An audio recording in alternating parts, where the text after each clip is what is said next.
We had two exceptionally well received survival crafting games in January, with one of them breaking all kinds of records. It seems like February could continue this trend with Nightingale. Now we have come to a point where a simple survival crafting game that doesn't offer its own unique twist most likely isn't enough to really gain the interest of their potential audience and player base, because there are so many of those games out there already. Palworld achieved that with its creature collecting spin, and Enshrouded with its in-depth progression system and unique shroud mechanic that sets them both apart. So what does Nightingale offer to make it more than just another survival crafting game? And, judging by what we've seen so far, in what state should we expect the game to be in once it launches? We'll talk about that now. At first glance, Nightingale looks just like a game we've seen so many times before. Resource gathering, crafting tools and weapons, base building, and exploring an open world. You'd think it doesn't get more generic than that, right? Which is why we'll not talk about these aspects too much in this video. Instead, I'd like to focus on what Nightingale does different, or at least intends to do different. Before we take a look at that, however, we'll have to do a very brief story check to even understand why and how that system is implemented.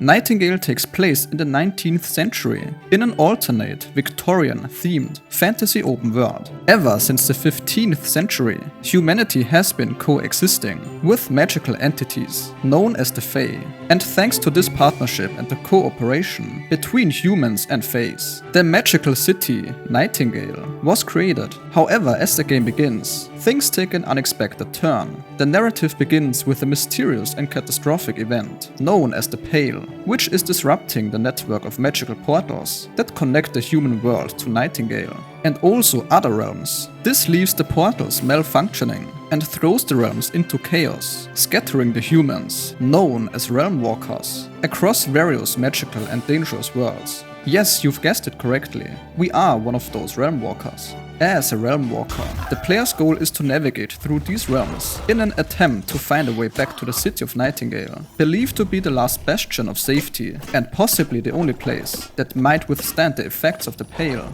So when starting out, you do what you do every so often in these types of games. Pretty basic survival crafting tasks. However, once you find and complete your first Site of Power, this is when the game opens up to you and you're introduced to realm cards. And these realm cards are key to open portals to new locations, each with different challenges and settings. The game has a special way for players to mix these cards to decide what kind of place they want to visit. It starts with the Biome Realm card, which picks the setting, and the Major Realm card, which sets the difficulty. These two cards are needed to make a portal, while the Minor Realm card, which changes smaller things like weather or how creatures act, is optional and adds more ways to make your experience unique. By doing certain tasks in the game, like completing the mini-dungeons called Sites of Power, you get new realm card recipes. The realm you go to is procedurally generated and made on the spot, just for you. I'm honestly not a huge fan of procedural generation, as I prefer exploring handcrafted content, because it's often more authentic.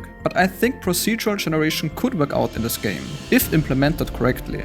The main aim and way to move forward in Nightingale is to get those better recipes for your realm cards, so you can get to tougher places. This helps you get stronger and move towards the big goal, the city of Nightingale. Getting to new places isn't just about facing harder challenges. You'll also find unique shops that offer different crafting recipes. These recipes let you improve your skills and build and change your home the way you like. Speaking of home, it's worth mentioning that you can make a realm your respite, which means whenever you want, and no matter where you are, you can recall to this location. This is of course necessary to give base building a purpose. You wouldn't want to constantly have to move bases, so don't worry about that. You can also, should you find a realm that you prefer over your current home realm, choose a new realm for your base. But you will have to manually move your stuff over from the previous one, just so you know. There's a very promising foundation here already. I think the question that especially players who tested the game on and off over the past year are asking themselves is whether the developers are up to the task in fixing those problems that have been reported ever since the first game test like 1 year ago. And well, frame rate problems, co-op and spawn issues, as well as a questionable user interface, have been a problem ever since. and are still a problem as we speak. We'll take a close look at this one once it releases next week. For now, I think it's fair to be skeptical about this game. I have a feeling it will be a true early access game, with quite a few bugs, performance and multiplayer issues, and missing features. However, I have no problem if I'm going to get proven wrong, and I'm certain that as development goes on, this game will end up to be a very solid and fresh survival experience. And as always, if this helped you out, a like is appreciated.